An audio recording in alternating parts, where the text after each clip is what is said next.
Okay, chapter 8. Sunday we're restless. Shiloh's tried 4 times to lure me up to the far meadow where he runs himself in circles, and each time I say, "No, Shiloh," he's confused. We all hear a gun go off somewhere that afternoon. Don't think it's in our woods, but we can't be sure. Even Dara Lynn's got an ache to go up there, afraid as she is of snakes. Last summer you couldn't lure her there with 10 ice cream sundaes, but today there's something in the air that tells us fall is coming. The wind will get cold and the path to the meadow will be ice all the way up. If we don't go soon, we'll lose our chance, but we can't, and that's why we got the jumps. It's just after Sunday supper, still light in the sky. Becky's getting cranky and Dara Lynn's pestering me to play hide and seek with her. I'm hanging on the bag swing, listless like, twirling myself around and around and letting one toe of my sneaker drag in the dirt. Ma and Dad are inside listening to some man on TV who wants to be the next governor of West Virginia. "Who we gonna play hide and seek with?" I ask her. "You hide, and then I hide, and then you hide. Where's the fun in that?" "Becky can play," Dara Lynn says. "Yeah," yells Becky. "Let me play, Marty, and Shiloh can play."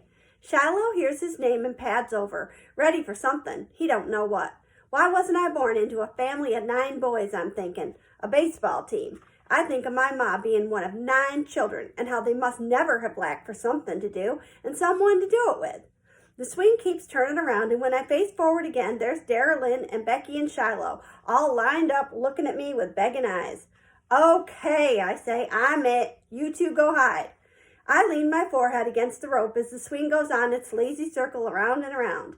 5, 10, 15, 20. I say, "Hide, Becky," I hear Dara Lynn screech. I get to 100 and still hear Becky running around up on the porch, so I count to 200. "Here I come, ready or not," I yell and open my eyes.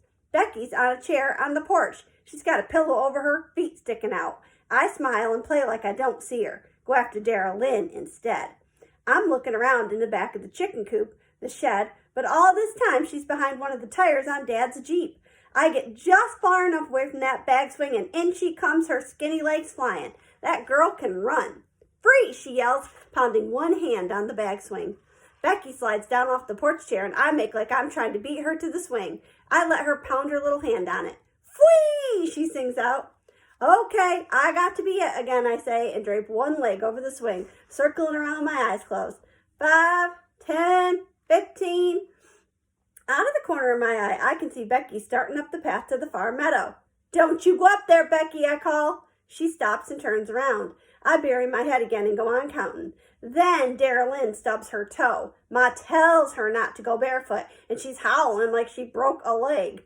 I get up off the swing again, Becky's sitting down now on the path, and go see whether Dara Lynn's going to live or die. Ma comes to the door with her scolding look.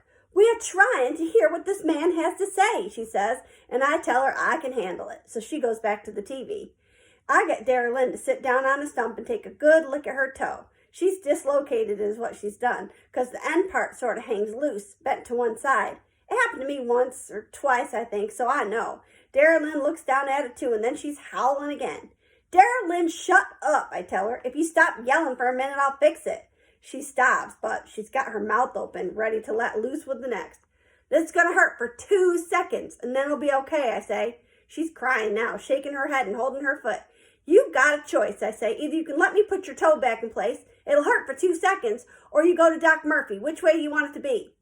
Dara Lynn scrunches up her face something fierce, closes her eyes, and tips her head back so she can't peek. "Fix it," she says.